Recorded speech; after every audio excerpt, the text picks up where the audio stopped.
Assalamualaikum warahmatullahi wabarakatuh. Selamat malam teman-teman semuanya. Waalaikumsalam warahmatullahi wabarakatuh. Selamat malam, Malam, Pak. Waalaikumsalam. Gimana kabarnya malam ini? Sehat-sehat? Sehat. Sehat ya?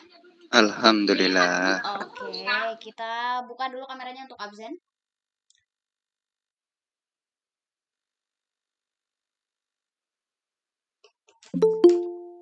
Absen dulu.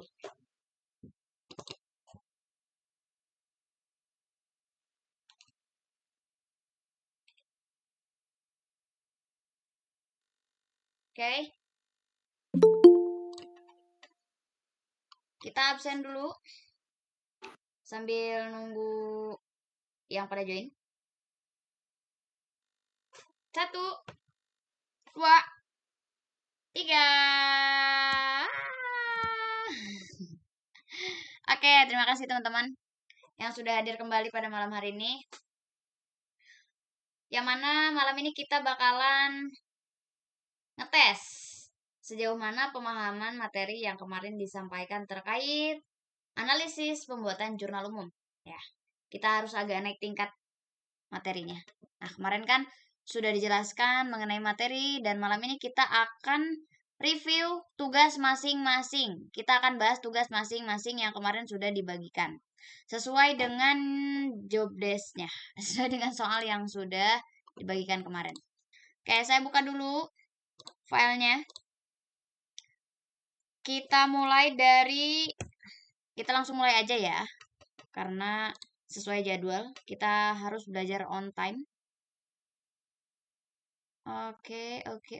Sebentar loading. Nah.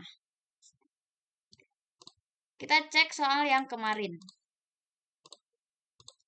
Kemarin kan soal yang yang sudah dikerjakan itu baru tanggal 5 sama tanggal 2, ya kan? Nah, sekarang kita lanjut untuk analisis yang tanggal 10, 12 sampai ke tanggal 30. Oke. Yang ke bagian tanggal 10 Januari siapa aja?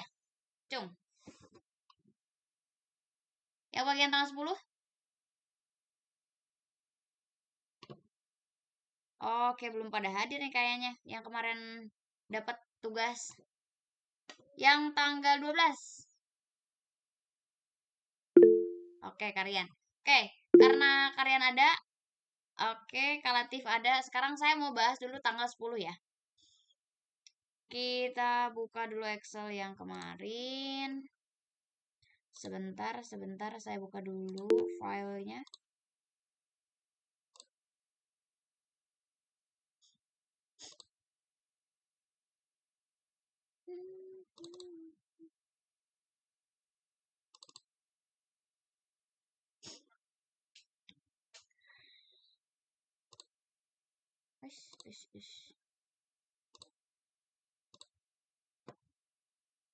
Ini mulai sedikit ada tantangan nih. Teorinya, materinya udah mulai naik. Bentar ya.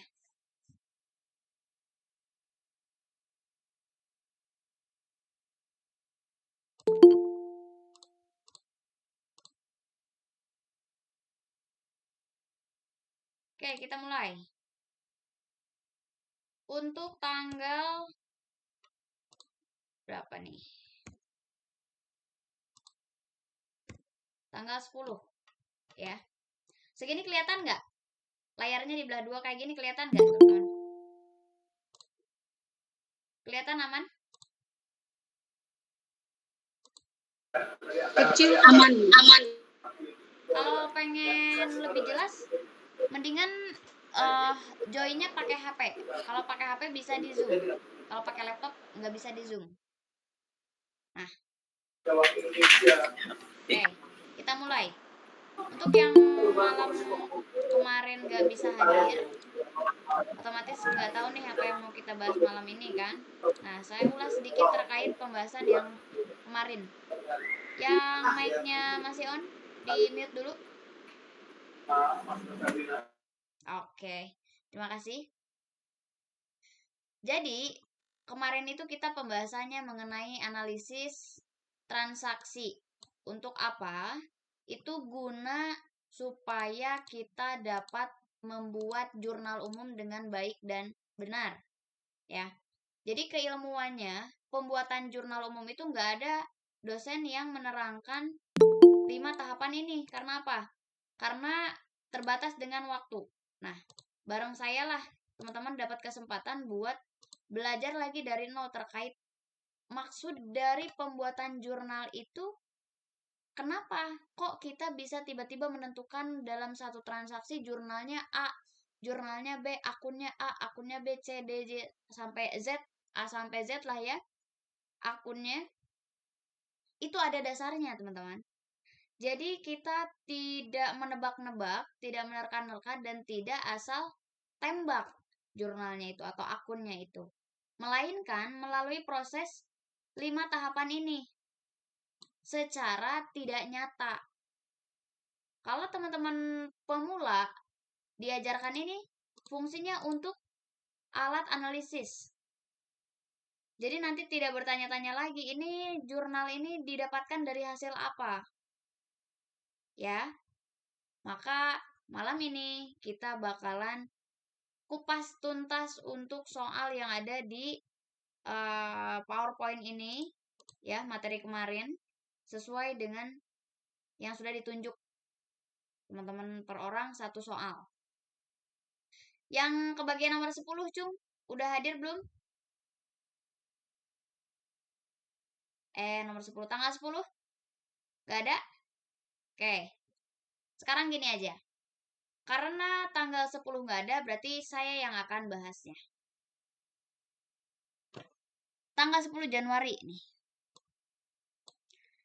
Kita dalam pembuatan jurnal tidak bisa asal-asalan menggunakan akun. Tapi dalam satu kebijakan perusahaan, untuk penggunaan nama akun itu tidak dibatasi secara baku gitu. Misalkan tidak harus sama dengan perusahaan lainnya. Gak harus sama. Jadi misalkan kita untuk kas ada kriterianya. Ada kas yang tunai, itu akunnya misalkan dengan kata kas. Lalu ada yang non tunai misalkan dengan kata Bank Mandiri, Bank BNI, Bank BCA. Atau misalkan untuk piutang. Piutang A, piutang B, piutang C. Misalkan ada klasifikasi tertentu, ya. Jadi, untuk penamaan akun, kalau secara umum itu memang kita anggap berkacanya ke yang sudah disusun aja. Yang biasa digunakan oleh soal-soal yang ada atau yang sering kita temui. Tapi kalau nanti di dunia nyata, di perusahaan yang nyata, nama akun itu bukan berarti tidak dipakai, tapi ada inovasi-inovasi baru yang mana disesuaikan dengan kebutuhan perusahaan nama akunnya. Jadi sekali lagi, untuk nama akun jangan ibaratnya dijadikan bahan ini ya, bahan apa? Bahan bertengkar sama teman. Aku pakainya uang kas, aku pakainya misalkan bank. Itu nggak apa-apa, sah-sah aja. Oke? Kita balik lagi ke sini. Untuk tanggal 10 Januari dibeli peralatan laundry. Nah, peralatan.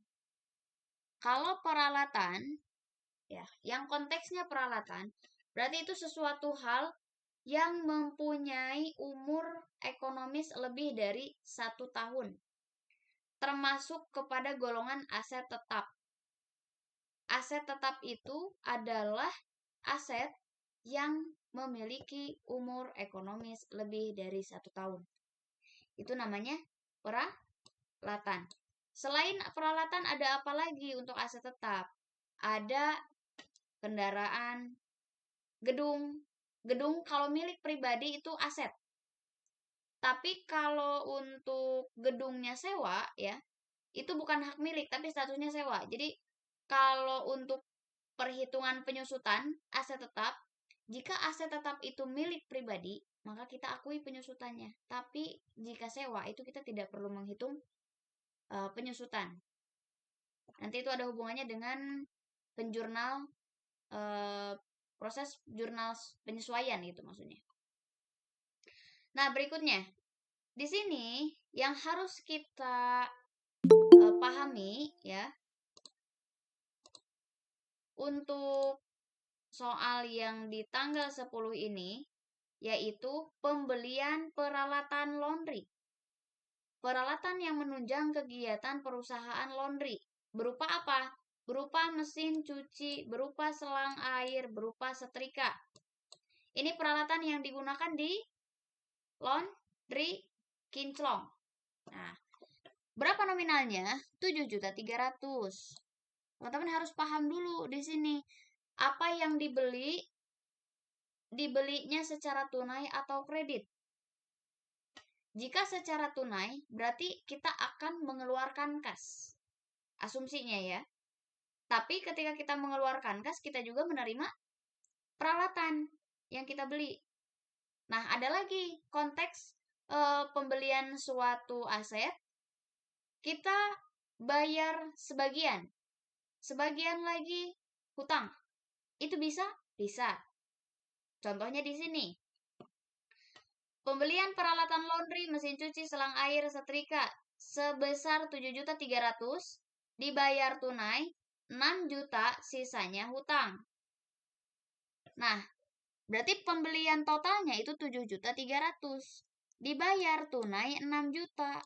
Sisanya hutang, berarti maksudnya adalah 7.300.000 dikurangi 6 juta. Berarti hutangnya sisa berapa? 7.300.000 dikurangi 6 juta. Ayo berhitung. Berapa? 1.300.000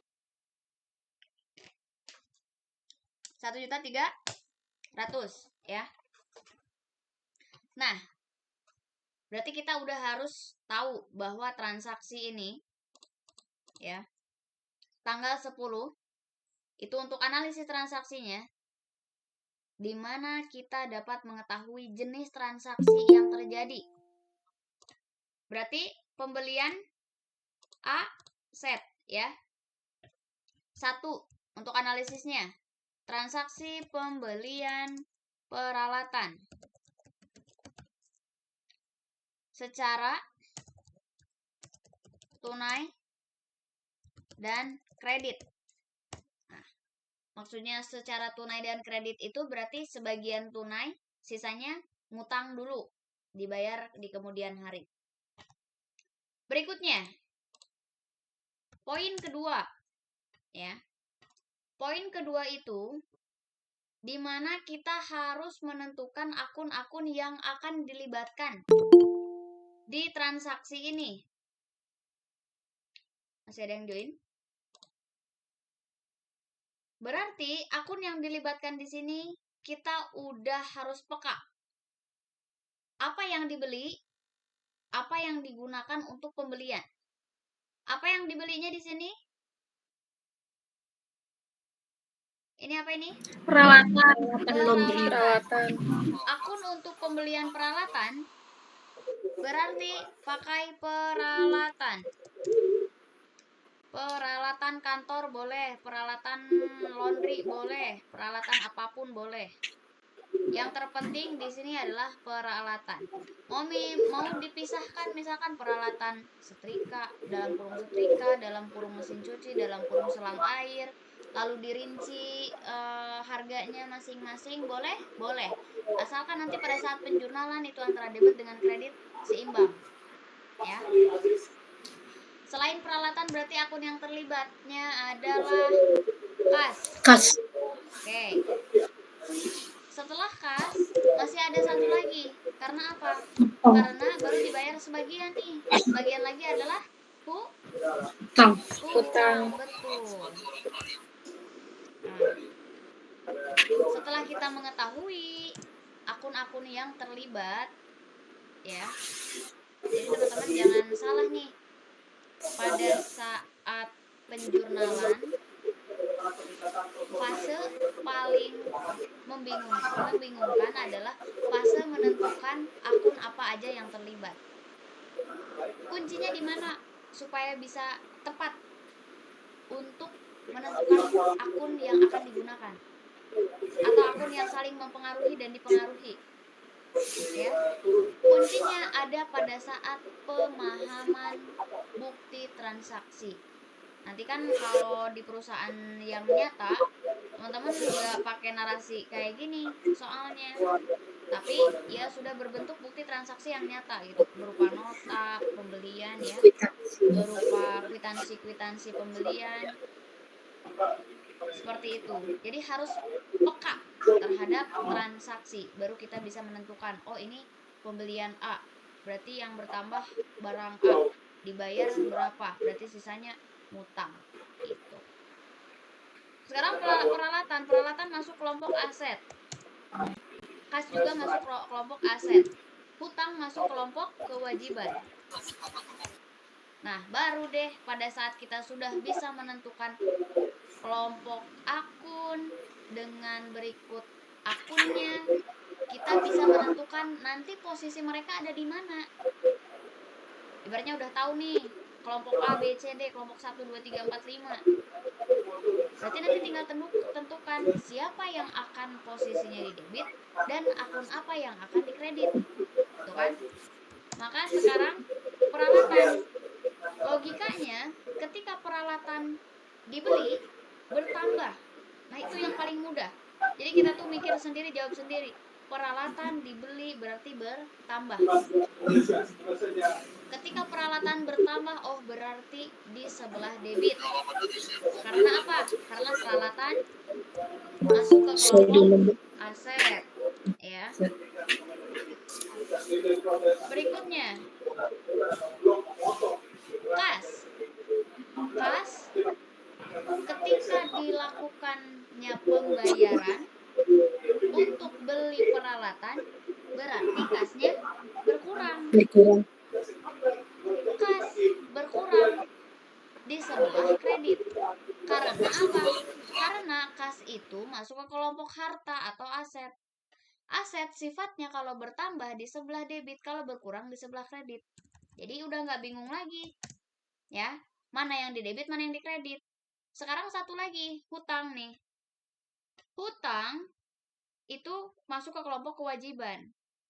Kewajiban itu masuk ke asumsi atau aturan yang mana ketika bertambah itu dikredit. Ketika berkurang itu didebit. Kalau hutang bertambah artinya kita harus membayar, kan ada penambahan kewajiban pembayaran. Kalau hutangnya berkurang, berarti itu ada pembayaran hutang, ada transaksi pembayaran hutang yang mana nanti akun hutangnya bakalan sebelah debit. Karena ini beli aset, baru sebagian dibayar, berarti hutangnya bertambah. Hutangnya bertambah sebelah kredit. Tinggal kita susun jurnalnya di sini. Di atas ya. Tanggal 10. Tanggal 10 peralatan. Peralatan di debit, kasnya di kredit, lalu hutang di kredit. Hati-hati untuk kas dan hutang harus agak menjorok karena sebelah kredit untuk membedakan mana debit mana kredit ya. Peralatannya senilai 7.300.000. Kasnya senilai 6 juta. Lalu hutangnya 1.300.000. Kalau dijelasin terlihat mudah, tapi nanti pada saat praktek kalau tidak memahami hal-hal remeh kayak gini ya, kalau kata Pak Mahfud hal-hal receh gitu ya, kelihatannya receh tapi ini sangat berpengaruh terhadap proses kita nanti ke depan. Oke, bisa dipahami untuk tanggal 10? Nah, bisa ya?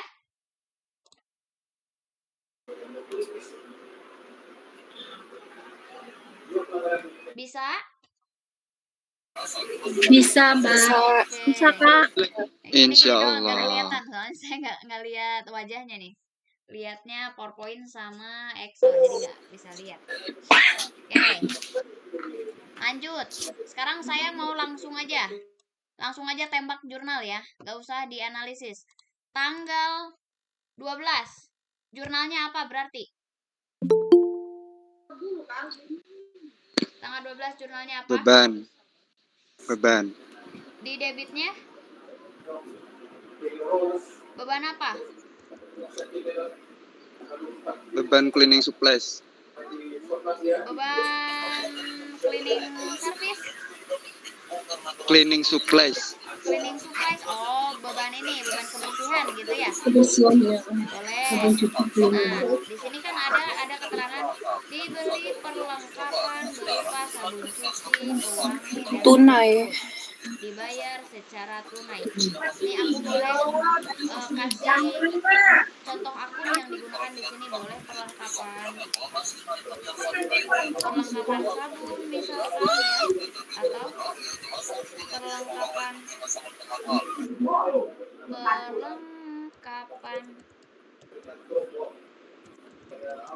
kebersihan boleh.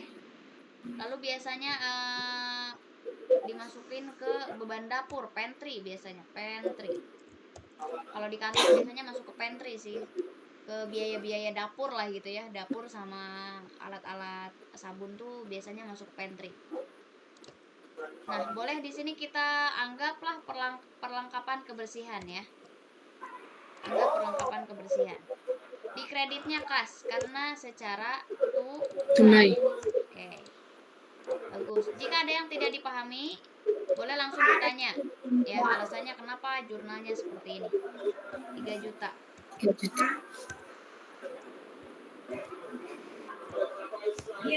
lanjut. Tanggal 16. Tanggal 16 siapa? Tanggal 16? Tanggal 16 siapa? Boleh langsung bersuara aja. Revenue. Bentar. Revenue. Nih, diterima hasil laundry selama 1 minggu pertama sebesar 750.000. Berarti di debitnya apa? Revenue. Pendapatan jasa. Pendapatan hasil laundry. Oke. Aku kasih jawaban yang benar ya. Pendapatan Di laundry. debitnya adalah kas. Pendapatan. Di kreditnya pendapatan atau revenue. Pendapatan laundry boleh. Nah, sekarang aku kasih pemahaman nih. Kenapa ada yang jawab pendapatannya di debit? Apa alasannya, Cung? Yang ada di pikiran kalian apa ketika kalian menjawab? Boleh langsung jawab ya, soalnya saya nggak bisa lihat wajahnya nih. Karena pendapatan itu pertama di kredit, terus karena diterima tadi diterimanya kan penghasilan dari penjualan laundry sebesar 750.000. Laba dari hasil laundry. Oh, laba hasil dari. Berpikirnya laba. Jadi sama jawabannya atau beda? Sama. Oke, bagus.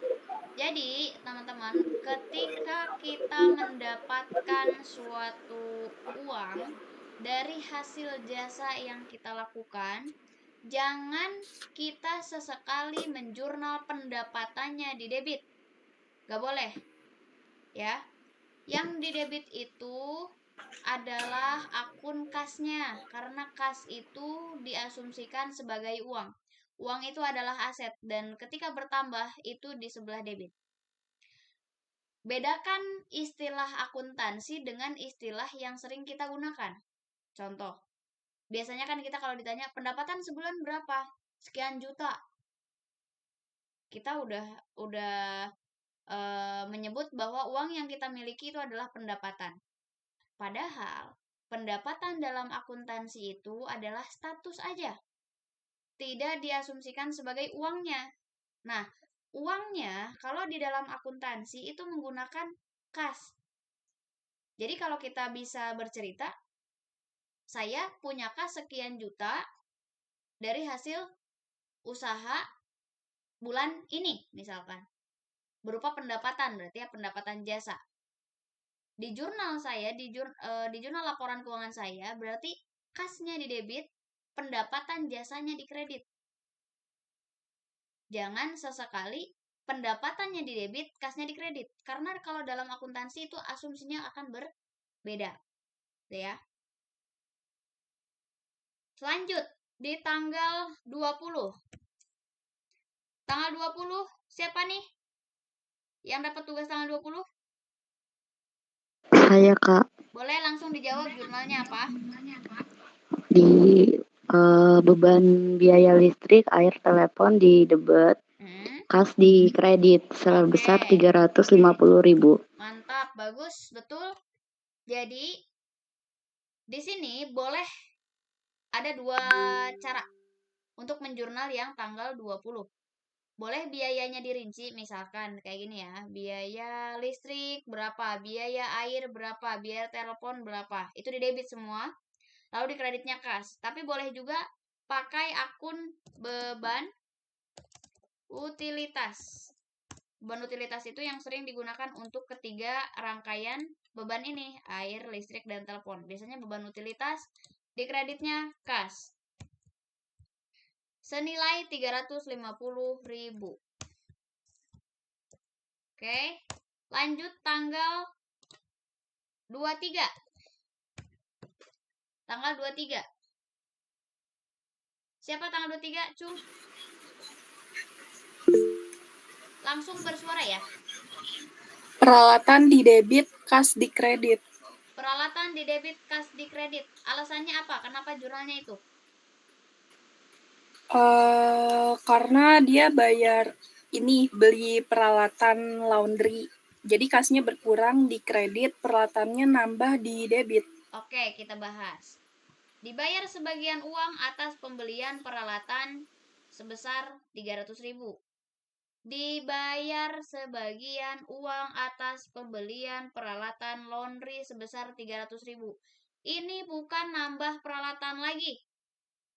Tapi ini adalah bayar utang atas transaksi di tanggal 10. Nah, terkecoh kan? Ya kan? Dibayar sebagian uang atas yang sisa 1.300.000. Betul. Nah, di sini di tanggal 23 itu bayar lagi 300.000. Jadi yang berkurang di sini adalah utangnya. Nih. Tanggal 23 jurnalnya adalah utang. Di debit. Di kreditnya kas. Senilai 300.000. Jadi hati-hati terkecoh. Mana transaksi yang menambah aset, mana transaksi yang membayar utang atas pembelian aset. Jadi kesimpulannya di tanggal 23 adalah membayarkan kembali uang senilai 300.000 atas pembelian peralatan laundry. Jadi harus hati-hati di sini di kalimat atas pembelian peralatan laundry. Artinya pembeliannya sudah dilakukan di masa yang lalu. Oke? Pasti ini terjebak semuanya. Ada yang benar, ada yang sama nggak jurnalnya dengan saya? Nggak ada. Oke, berarti masih terkecoh. Nggak apa-apa, ini baru permulaan. Tanggal 26. Tanggal 26, Ibu Sela menggunakan uang perusahaan sebesar 250.000 untuk keperluan pribadi. Siapa yang kebagian tanggal 26? Coba bersuara. Saya, Kak. Boleh langsung jawab jurnalnya apa? Jadi itu prive di debit dan kasnya di kredit. Bagus, betul ya. Tanggal 26. 26 itu prive di debit. Ya. Kasnya di kredit. Senilai 250.000. Oke. Lanjut tanggal 28. Siapa tanggal 28? Boleh langsung bersuara? Tanggal 28 kas di debit 500.000, kemudian pendapatan laundry di kredit 500.000. Oke, ini diterima ya. Artinya kalau diterima, ini tuh hasil sebenarnya. Itu S. Tifo. Diterima hasil laundry sebesar 500.000. Jadi kalau diterima berarti kasnya bertambah, betul? Kas dan pendapatan. Ini di debit. Nah, 500. Kreditnya 500. Tanggal 30. Tanggal 30 siapa? Cung? Tanggal 30. Aku, Kak. Oke, langsung jawab. Untuk beban gaji di debit, kas di kredit senilai 600. Kas di kredit senilai 600. Oke, benar ya. 600. Semudah ini menjurnal. Nah, hati-hati setelah kita mempunyai jurnal umum yang lengkap, jangan lupa total. Wajib seimbang.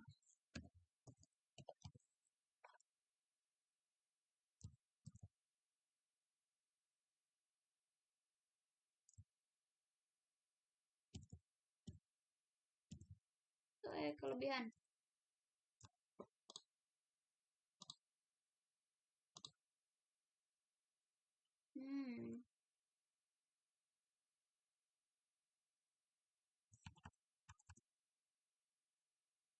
Bentar.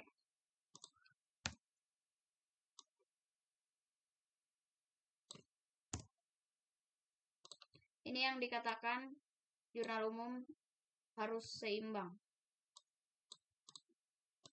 Apakah sudah sama? Debit dengan kredit sudah sama totalnya? Sama, Kak. Kalau sama, artinya kemungkinan besar benar. Catatan jurnal umum benar, wajib benar dari segi nama akun, yang di debit, yang di kredit, itu harus benar. Dari segi nominal, gak boleh ada yang ketukar walaupun antara debit sama kreditnya udah balance. Tapi kalau misalkan di antara nominal ini ada kesalahan nominal yang tidak seharusnya, itu nanti akan dilakukan rekonsiliasi atau penyesuaian gitu ya atas transaksi yang sudah terjadi. Jadi sebenarnya kalau kita salah jurnal itu tidak mengerikan gitu sebenarnya ya. Kalau hanya salah pencatatan itu nggak perlu khawatir kita bakalan dinilai kesalahan yang fatal. Tidak. Kesalahan yang fatal itu jika dilakukan secara sengaja. Tapi kalau nggak sengaja, itu nggak fatal. Dan selama itu masih bisa diperbaiki, itu tidak menjadi sesuatu hal yang ibaratnya seperti menyeramkan gitu ya. Akuntansi itu enggak kok. Kita tetap bisa memperbaiki walaupun nanti di tahapan selanjutnya kita melakukan kesalahan-kesalahan lalu sehingga laporan keuangan kita nggak balance di neracanya, itu nggak akan kenapa-napa. Yang terpenting satu, kuncinya harus paham klasifikasi akun, terus harus paham saldo normal akun yang kita praktekkan tadi ya, lalu paham siklus akuntansi dari tahapan 1 sampai tahapan terakhir. Kita harus paham supaya kita bisa memperbaiki bagian mana yang salahnya gitu. Nah, sekarang karena jurnal umum ini sudah seimbang dan kita sudah yakin atas kebenarannya, berarti untuk materi jurnal umum sudah selesai di malam ini. Oke. Berikutnya nih, saya mau nanya dulu ke teman-teman semuanya. Karena disuruh nanya, biasanya Nggak jawab. Nggak mau ya. Disuruh nanya nggak mau. Sekarang saya mau balik nanya ke perorangan. Saya mulai dari acak aja dah ya. Acak aja, saya mau ke Afifah Tri. Kak Afifah Tri. Iya, Kak. Oke, saya boleh nanya? Boleh, Kak. Boleh. Ini random aja nanyanya. Kalau misalkan saya beli mobil nilainya 200 juta contohnya, lalu saya baru bayar DP 50 juta. Jurnalnya kayak gimana ya?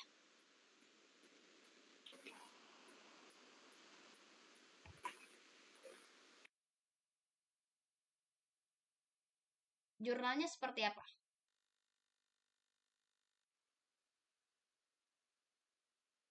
Kak Afifah?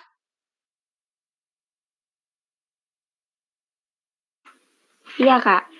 Nah, bisa ilustrasi yang tadi? Itu masuk akun harta ya, Kak, aset. Betul, aset. Asetnya bertambah di debit. Asetnya berupa apa? Akunnya apa? Akunnya berupa Saya beli mobil berarti peralatan. kendaraan. Kendaraan. Kendaraan. Oke. Kendaraannya di sebelah. Kendaraannya di sebelah debit. Oke. Lalu saya baru bayar DP 50 juta. Yang 150 jutanya dibayar di kemudian hari. Berarti setelah kasnya berkurang di kredit. Oke. 50 juta. Betul. Hutangnya bertambah di kredit. Oke, senilai 150 juta. Sip. Lanjut. Kak Hikmah. Kak Hikmah nih katanya pengen yang susah nih. Aku kasih yang susah ya. Jangan yang susah dulu, Kak. Jangan yang susah. Oke. Yang standar lah, standar. Hikmah. Ditagih. Kak Hikmah nagih ke Bu Nani atas jasa yang sudah dilakukan sama Kak Hikmah. Nilainya adalah 10 juta. Berarti jurnalnya apa? Kak Hikmah nagih ke Bu Nani. Mengirimkan faktur. Berarti jurnalnya apa?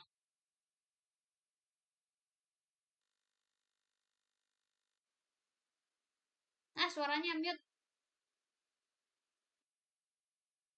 Bentar, Kak. Ini berusaha menganalisis nih. Oke. Pelan-pelan ya. Kak Hikmah udah memberikan jasa ke Bu Nani. Jasa apa keliling ya? Lalu nilainya itu 10 juta. Nah, Kak Hikmah itu nagih ke Bu Nani, menagihkan faktur atau mengirimkan faktur atas jasa yang sudah diberikan. Berarti jurnalnya adalah titik-titik. Silakan dianalisis. Boleh semuanya bantu berpikir?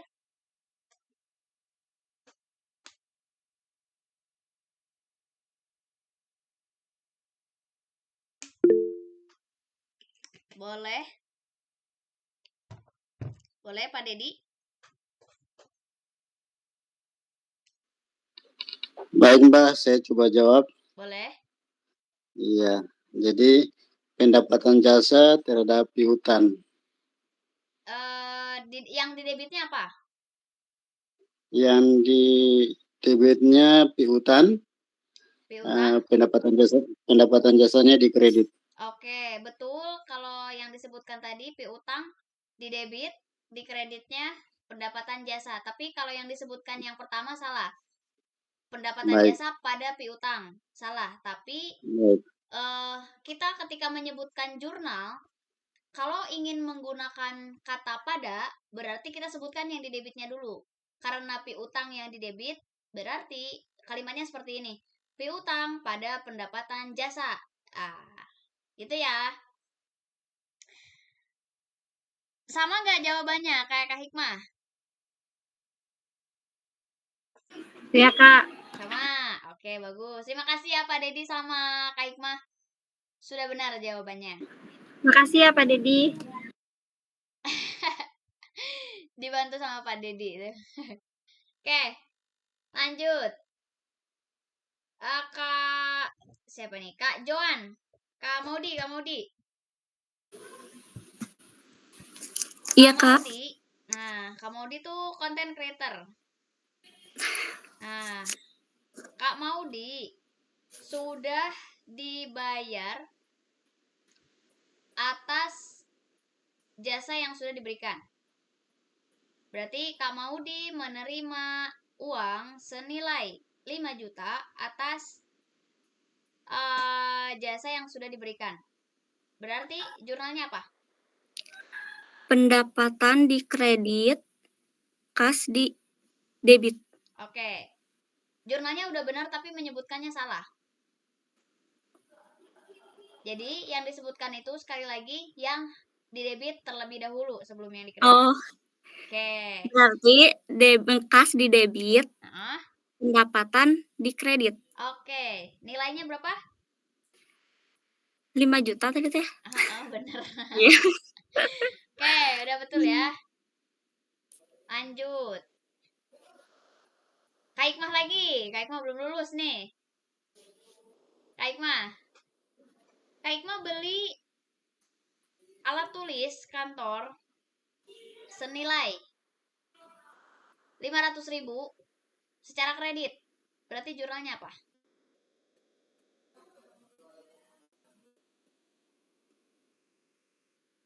Alat tulis kantor boleh pakai akun ATK, Bunga ya? boleh. Kredit ya tadi ya? Ya, secara kredit.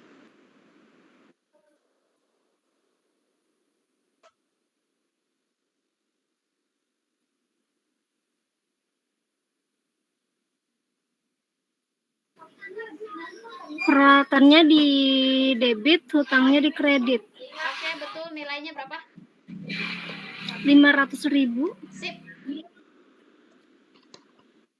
Untuk nama akun boleh bebas itu mah ya. Mau pakai peralatan, mau pakai perlengkapan boleh. Tapi sebenarnya itu lebih ke perlengkapan sih. Perlengkapan kantor gitu ya. Alat tulis. Biasanya ada akun tersendiri namanya ATK, alat tulis kantor.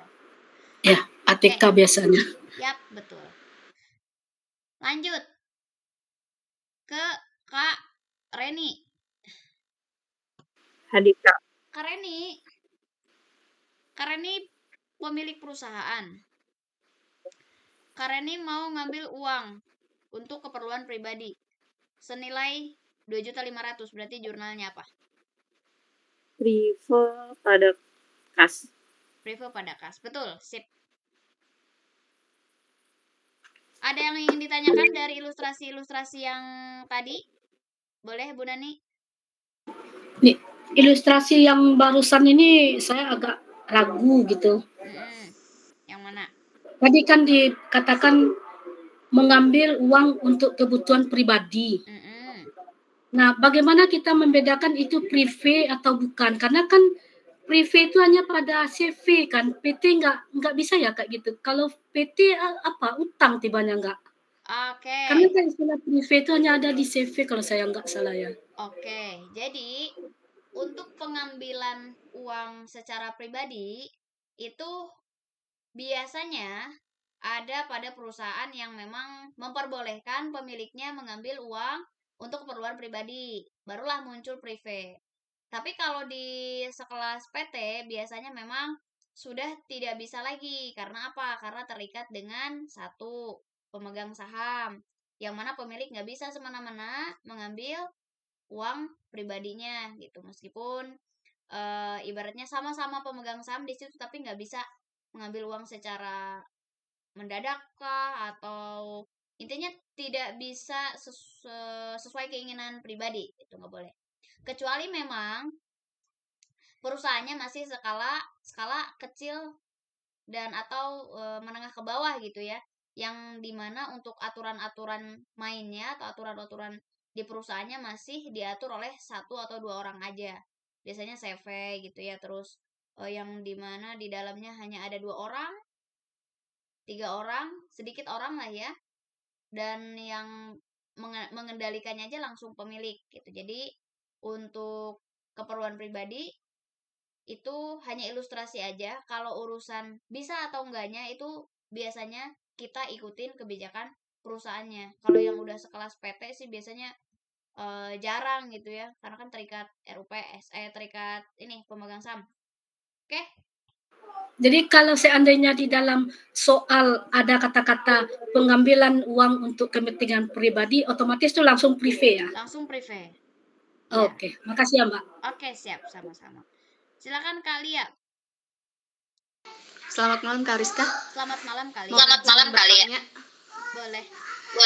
Terkait yang tadi dibahas, untuk PT, misal ada pembagian hasil dari keuntungan PT. Nah, ini kan PT terdiri dari 2 orang. Nah, 2 orang misalnya dibagiin sama-sama rata 10 juta, 10 juta. Mau tanya untuk jurnalnya itu bagaimana, Kak? Oke. Terima kasih.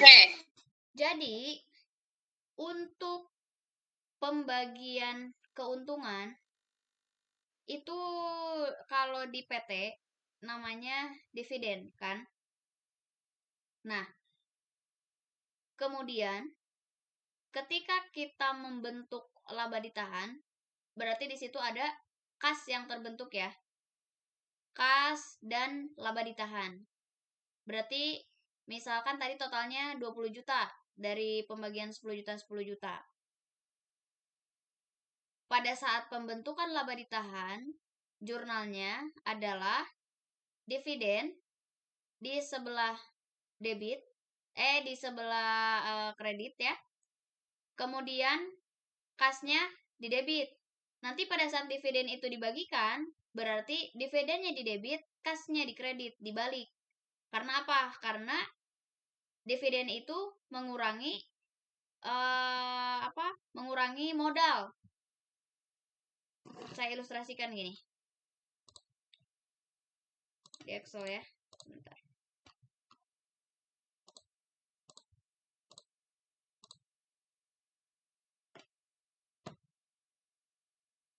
Nah, contoh. Pada saat pembentukan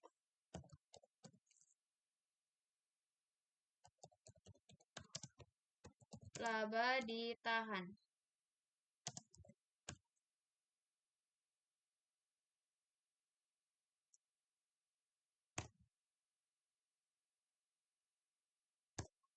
Jurnalnya dividen di debit, laba ditahan di kredit.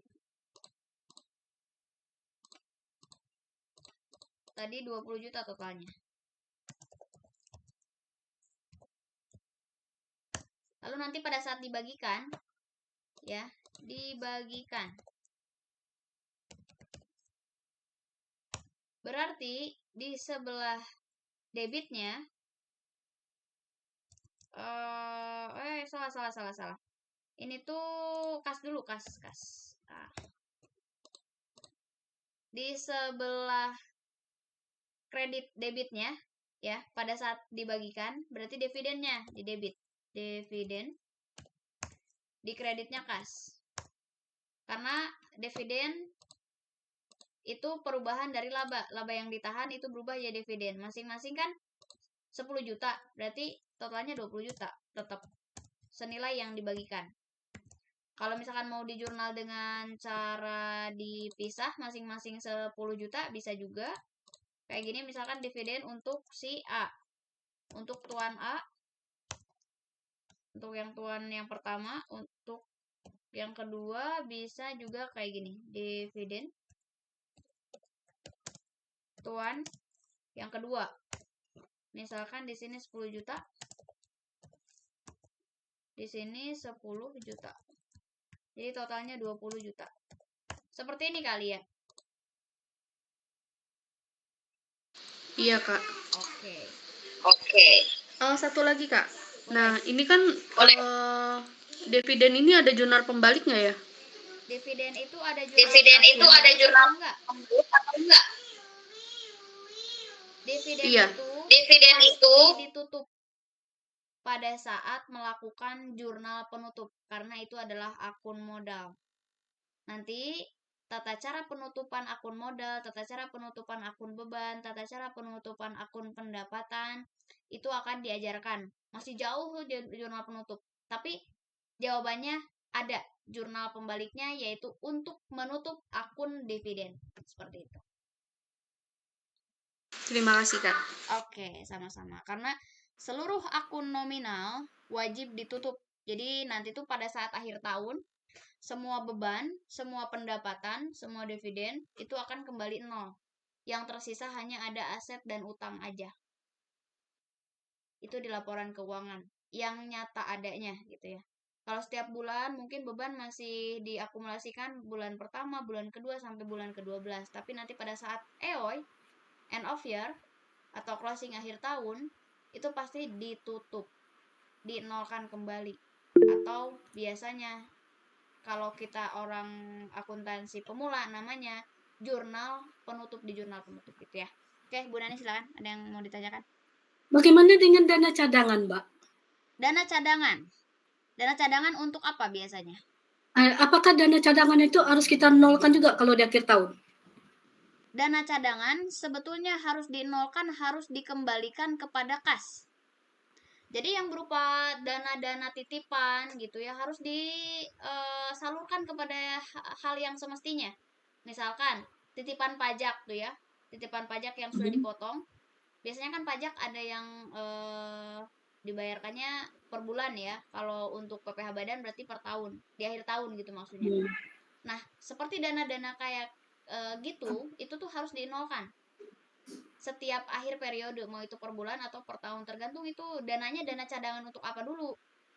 Berarti kan dana cadangan dengan dana yang biasa digunakan itu pasti dua akun yang berbeda. Misalkan di dana kas, di kas ada 100 juta, di cadangan kas ada 50 juta. Sebenarnya uangnya berarti totalnya kan 150 juta. Nah, di akhir periode lebih baiknya dana cadangan itu dinolkan dulu. Nanti pada saat masuk ke periode berikutnya baru dikembalikan lagi, di jurnal balik lagi gitu. Direklas namanya. Oke, makasih Mbak. Oke, sama-sama. Ada lagi? Ini terkait materi apakah sudah bisa dipahami atau ada yang tertinggal boleh bertanya ya. Jangan sampai nanti kalau nggak paham biasanya akan menimbulkan rasa malas untuk belajar lagi. Sayang waktunya udah berjalan tapi pas belajar jadi mager lagi, sayang banget. Jadi sok mumpung ada waktu buat bertanya. Siapa yang mau nanya dan siapa yang belum paham terkait tata cara penjurnalan, boleh banget buat bertanya. Kalau misalkan mau di belakang layar juga boleh.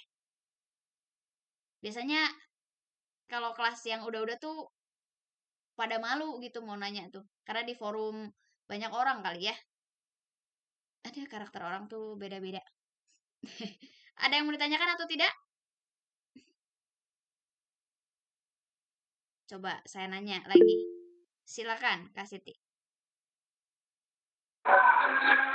Kak, Ya. pas kemarin kan ada soal dibayar biaya advertensi. Advertensi itu maksudnya apa ya, Kak? Dibayar biaya apa? Biaya advertensi. Oh, advertising kali itu biaya iklan. Advertise. Tulisannya sih advertensi. Advertise itu berarti iklan. Biaya iklan.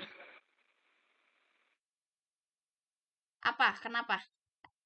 Ditanyakannya bagian mananya?